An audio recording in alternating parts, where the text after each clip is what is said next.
morning, and thank you for joining me on the Path to Liberty. I'm Michael Bolden with the 10th Amendment Center, and this is the show for Wednesday, October 5th, 2022. And lately, I've been mentioning Alexander Hamilton quite a bit, and I felt he deserved his own episode. Anyways, so many of his views are what supports the monster state of today. So on this episode, I'm going to highlight what I think are the worst of his goals and policies. Some of them we labor under today. They're in effect right now in most situations, and others hopefully never see the light of day. I think it's going to be a pretty interesting take. We'll see how you like it. But first of all, a quick hello and a huge thank you. Thank you so much for being here, whether this is your first episode or you've been here for every single one since day one, whether you watch live or in the archive, the podcast, audio edition, video, whatever platform you're on. I really, really appreciate it. And I should mention that this is going to be my last show in this studio here in downtown Los Angeles because I'm in the midst of a move out of the city after a couple of decades, a long time. And I'm not going to be doing a show this Friday at least, and maybe on Monday, but I will be back. I'm skipping over the live chat a little bit today as well, just because I want to rush into packing once again. But you can follow us over at 10thamendmentcenter.com/path to liberty. And there I will publish a blog post for each episode about 1 to 2 hours after the live stream is done. And you're going to find all the stuff that I'm mentioning in this show so you can read and learn more in context on your own time. 10thamendmentcenter.com/path to liberty. Anyways, let's start out with a letter from Alexander Hamilton to Robert Morris, which I covered, I'm trying to remember, I think it was last Friday's episode on the national debt. And here's how he put it. A national debt, if not excessive, will be to us a national blessing. It will be powerful cement of our union. So he wanted this ongoing national debt, and I'm going to get an explanation on this in another letter to George Washington in just a moment from Thomas Jefferson. He said it will also create a necessity for keeping up taxation. He thought taxation was essential. The debt would give you the taxation. He didn't care if it was theft, whatever it may be. It will be able to keep it up to a degree which, without being oppressive, will be a spur to industry, because he thought government was the source of everything good, I guess. And here's how Jefferson described Hamilton's views in a letter to George Washington in September 1792. He said, "This exactly marks the difference between Colonel Hamilton's views and mine, that I would wish the debt be paid tomorrow. He wishes it never to be paid, but always to be a thing wherewith to corrupt and manage the legislature." A little Jeffersonian flair there, but certainly Hamilton wanted ongoing debt, and part of the reason for it was so you could get taxes, and then also, as Jefferson described it, to manage the legislature. So that's one of the things that I think are one of his worst policies, worst approaches. He also had a plan of government. He wasn't really influential in the Philadelphia Convention of 1787. He did serve on some committees, but he also actually came out with his plan. And from my understanding, he gave about a 6-hour speech, at least from what I haven't read the whole thing. I've read excerpts on June 18th, 1787. So he presented a multi-point plan for a structure of government under the Hamiltonian view. It was quickly defeated, but it says quite a bit about his views. Here from PBS, they say his proposal for the new government was modeled on the British system, which Hamilton considered, quote, the best in the world. Under Hamilton's system, senators and a national governor would be chosen by special electors and would serve for life. Now, Hamilton had disdain for the average person, and he thought the elite had to be in charge to basically take care of them, protect them, manage, etc. And special electors would choose a Senate and a national governor or president for life. In essence, I don't know, an elective despotism of some sort. Anyways, not even fully elective. Anyways, members of an assembly would be elected directly by citizens. Each member would serve a 3-year term. State governors would be chosen by the national governor. So you'd have this national governor, national president for life, and that person would choose, handpick who would run each of the states, which were going to be just basically turned into mere corporations of a centralized state.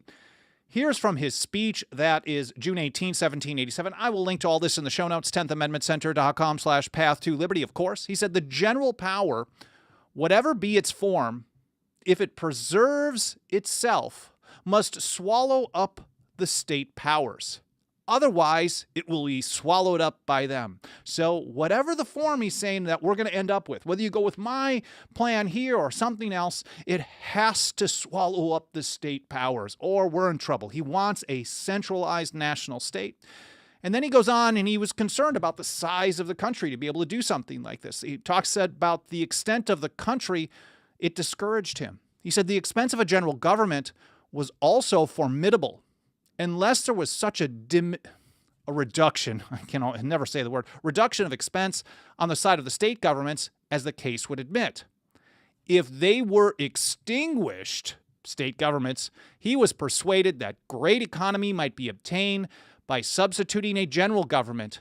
He did not mean, however, to shock the public opinion by proposing such a measure. So he's telling them all in secret, well, if we could just get rid of the state governments, we're going to have a great economy. If we just have no federalism, we basically go for the system that we got away from, or supposedly got away from, with the British. And here back to his plan again. First, in Section 1, the legislature of the supreme legislative power, with power to pass all laws whatsoever, subject to the negative hereafter mentioned. So it was going to be subject to a veto, an unlimited veto, which I'll get to in a moment, from a very powerful executive branch. But the legislature was going to have power to pass all laws whatsoever. Now, those of you who have studied the causes of the revolution or have listened to me talk about this know this phrase, all laws whatsoever, or the British version from the Declaratory Act of 1766, which was a slap in the face to the Patriots when I think it was the same day that they repealed the Stamp Act. Maybe it was the next day. I think it was the same day. They repealed the Stamp Act, but then they passed the Declaratory Act of 1766, which said that Parliament had power over the colonies to pass laws in all cases whatsoever. Basically, unlimited supremacy. I did an episode on this making the case that this was actually probably the root cause of the war for independence. I will link to this episode in the show notes. Unlimited centralized power in all cases whatsoever. Here's John Hancock really describing it that way in his Massacre Day oration, March 5th, 1774. He said, they have declared that they have ever had, and of right ought ever to have, full power to make laws of sufficient validity to bind the colonies in all cases whatsoever. So the revolution, according to Hancock and the Patriots in Boston at least, was in opposition to power in all cases whatsoever. And here's Hamilton saying, well, we want a general legislature to be able to pass all laws whatsoever. Not much different, maybe different in technical form, but in practice, almost nothing. Hancock continues, he says, they have exercised this pretended right by imposing a tax upon us without our consent. So many people will tell you today, oh, it was about taxation without representation. They didn't like taxes. They didn't like certain taxes. They needed representation. But really, it was something deeper. If you look at the underlying root cause, and Hancock is explaining it here, the taxation without representation was merely an outgrowth of the claimed power, the pretended power over them in all cases whatsoever. This was also specifically listed in the Declaration of Independence for suspending our own legislatures. You can't legislate if they can legislate in all cases whatsoever. For suspending our own legislatures and declaring themselves invested with power to legislate for us in all cases whatsoever. And then one more on this, but I think it's really important to point out that what Hamilton was proposing was really one of the rallying cries of the revolution, the war for independence. And when things weren't going well in December of 1776, and Thomas Paine was writing The American Crisis, I think it was published shortly before Christmas. I don't know the date off the top of my head, but things were not going really well. And right near the beginning, he's telling people, we got to push on. These are the times that try men's souls. The summer soldier and the sunshine patriot will, in this crisis, shrink from the service of their country. But he's saying, if you love liberty, if you are a patriot, you have to push on. And here's why. It doesn't matter what they offer us. You can't make a deal with these people as long as they have this declaratory act claiming power over us in all cases whatsoever. There is no reconciliation. There's only independence. He said, Britain, with an army to enforce her tyranny, has declared that she has a right not only to tax, but to bind us in all cases whatsoever. And if being bound in that manner is not slavery, then there is not such a thing as slavery upon earth. Even the expression is impious, for so unlimited a power can belong only to God. That was Thomas Paine in American Crisis, December of 1776. So Hamilton was basically, now Paine wasn't at the Philadelphia Convention, and maybe he didn't know that this was Hamilton's plan, but that's exactly what he was pushing for. Now back to Hamilton. Anyways, here in Section 3, the Senate to consist of persons elected to serve during good behavior. Basically, an imperial Senate for life. And in Section 4, the supreme executive authority of the United States to be vested in a governor to be elected to serve during good behavior. In other words, for life. I mean, he had a process of basically impeachment and removal, or you could resign, but it's permanent positions. And he said the governor was going to have a negative upon all laws about to be passed. So this is in an extremely powerful, extremely centralized government. He even had a more extremely powerful executive branch who could veto. There was no override of a veto in Hamilton's system. Basically, the legislature could pass whatever they wanted on any issue for everyone, everywhere. And the executive could say no to anything for everyone, everywhere. You couldn't be more centralized in practice. And he really wanted to end the states. He wanted an end to federalism. He wanted one size fits all. And there from Section 10, and even though he said in his speech, I wasn't going to propose this to the public because I don't want to freak them out, really. But still, in Section 10, he's basically proposing the very thing. He said, all laws of the particular states, contrary to the Constitution or laws of the United States, to be utterly void.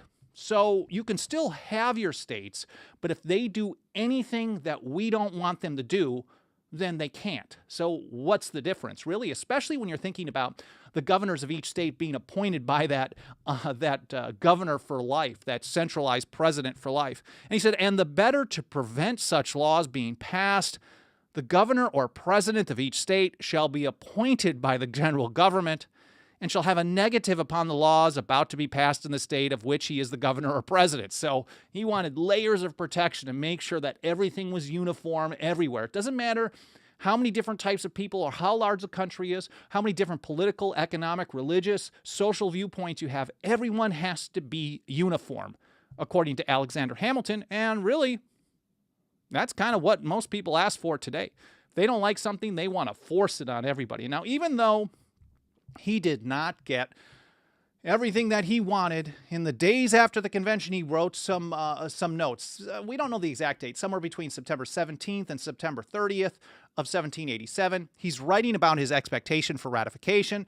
He's concerned it might not pass, but he really wants it to. And then if it does, he says, it may then triumph altogether over the state governments and reduce them to an entire subordination, dividing the larger states into smaller districts. So his goal over time, no matter what he said during ratification, no matter what he said in Philadelphia, no matter what he wrote in the Federalist Papers, his actual goal in his own handwriting, now he didn't send this out and make it public, but it's part of history now, was to reduce the states to an entire subordination and then divide the large states into smaller districts. He said the organs of the general government may also acquire additional strength. So he's talking about, well, we've delegated them a certain amount of power.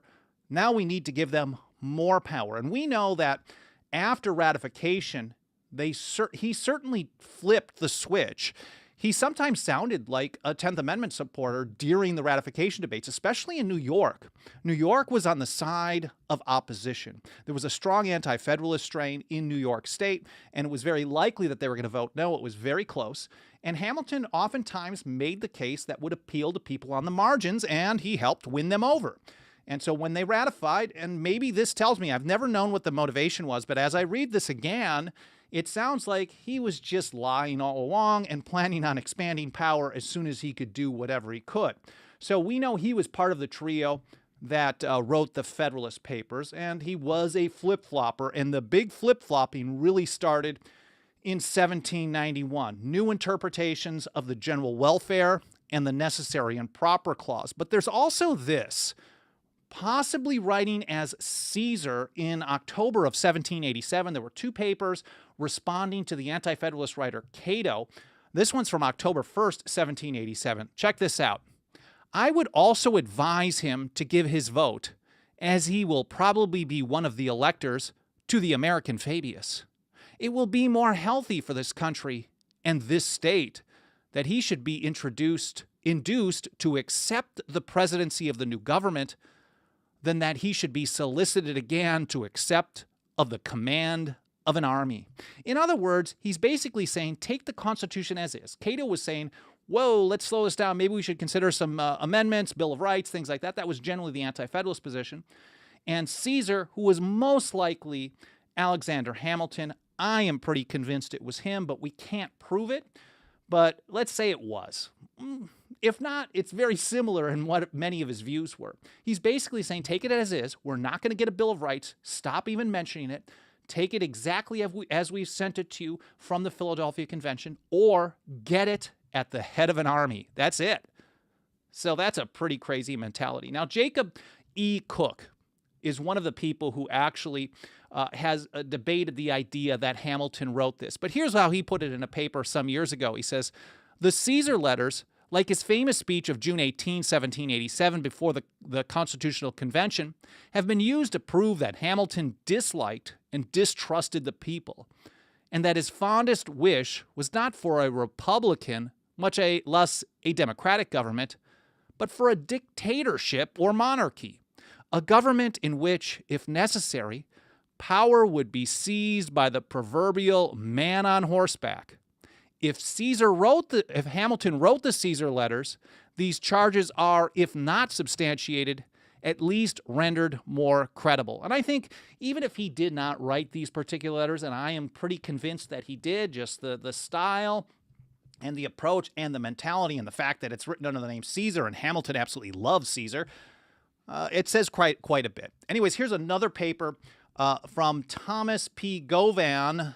He says, this is an interesting one. The difference between Jefferson and Hamilton, according to Dumas Malone, was demonstrated at a dinner meeting at Jefferson's house during the early years of the Washington administration, when Hamilton was there noticing unidentified portraits of Francis Bacon, Isaac Newton, and John Locke, people who he should have known just by their faces, really, at the time. He asked Jefferson who they were. And the response is, they were his trinity of the three greatest men the world had ever produced. That's Jefferson.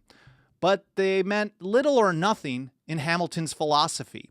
The greatest man that ever lived, said the colonel, was Julius Caesar. That's according to an account by Thomas Jefferson. Anyways, so we can debate whether or not he wrote these Caesar letters, hammering on Cato, saying, take the Constitution or get an army, forcing it down your throats. He certainly said some other things supportive of that type of a view elsewhere. Now, let's get back to other Hamiltonian views. He was also the guy that gave us the modern view of the General Welfare Clause. Instead of a limitation on federal power, on federal taxing power, it is now the plenary view, the whatever they want view of the General Welfare Clause. It was his view that first came in 1791, so a flip-flop. It was different or unspoken originally. And then in 1791, when he wanted his national bank, he changed his tune. Joseph Story, Rob Natelson writes, accepted it in his commentaries on the Constitution, defending it principally by textual rather than historical analysis. The Supreme Court adopted it by way of dictum in 1936, and the court has held that view ever since. So the Supreme Court's view of the General Welfare Clause comes directly from Alexander Hamilton.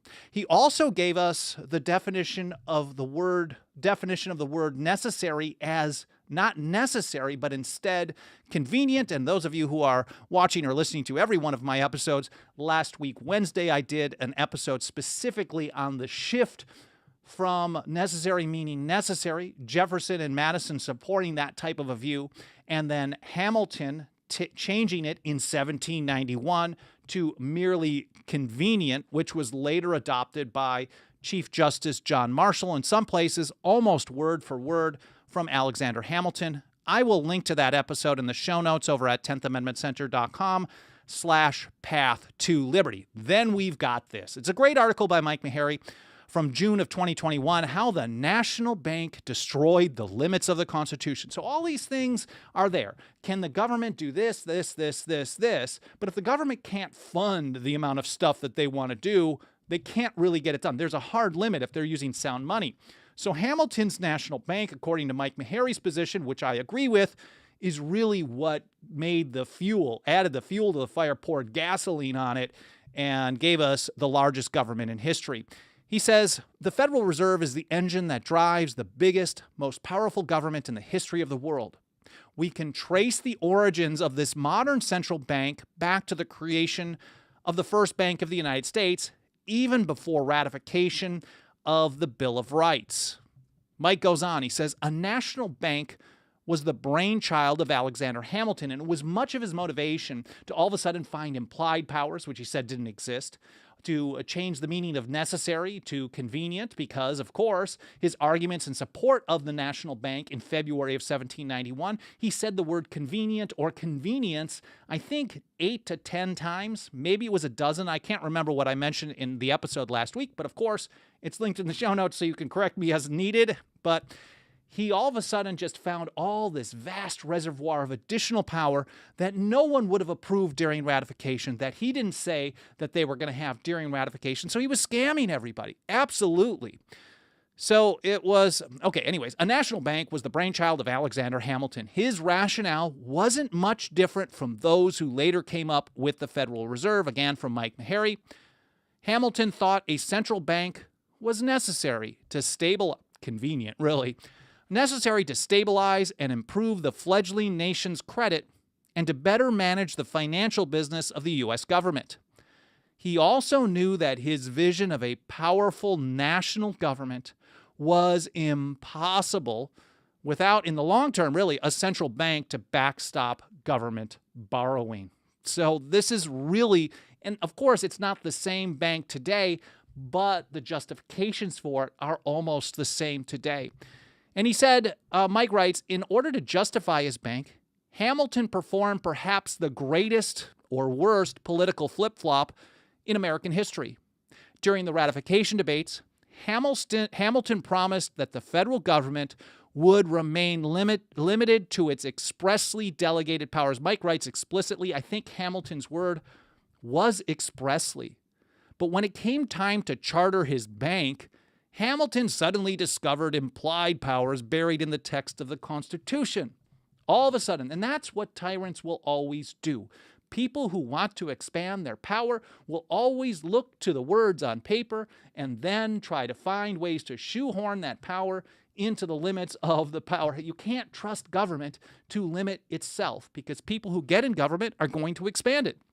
And that was really my discussion on the warnings against using the phrase general welfare from the Anti-Federalists as well just the other day, because the Anti-Federalists were saying, and Jefferson even back when he was making comments on Benjamin Franklin's Articles of Confederation, was saying if you use an ill-defined term or a broad term that can be defined differently by different people, like general welfare, you shouldn't be surprised when they apply that to whatever the heck they want.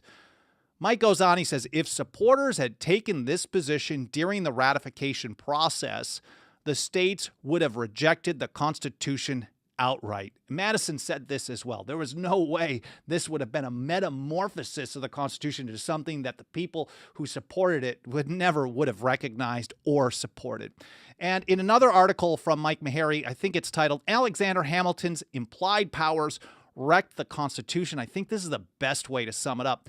Hamilton's victory on the bank, and if we're talking about the bank, we're also talking about the Federal Reserve of today, which really the justifications for it are very much the same. Expansive view of general welfare, necessary and proper, implied powers, and the like. His victory was a profound defeat for the Constitution. His implied powers doctrine set the stage for much of the federal overreach we live with today. Hamilton effectively flipped the constitutional structure on its head. Instead of exercising powers few and defined, that's how James Madison put it in Federalist 45, the powers of the federal government today are numerous and indefinite. I know a lot of you out there are fans of Brian McClanahan, who's a longtime friend of this show.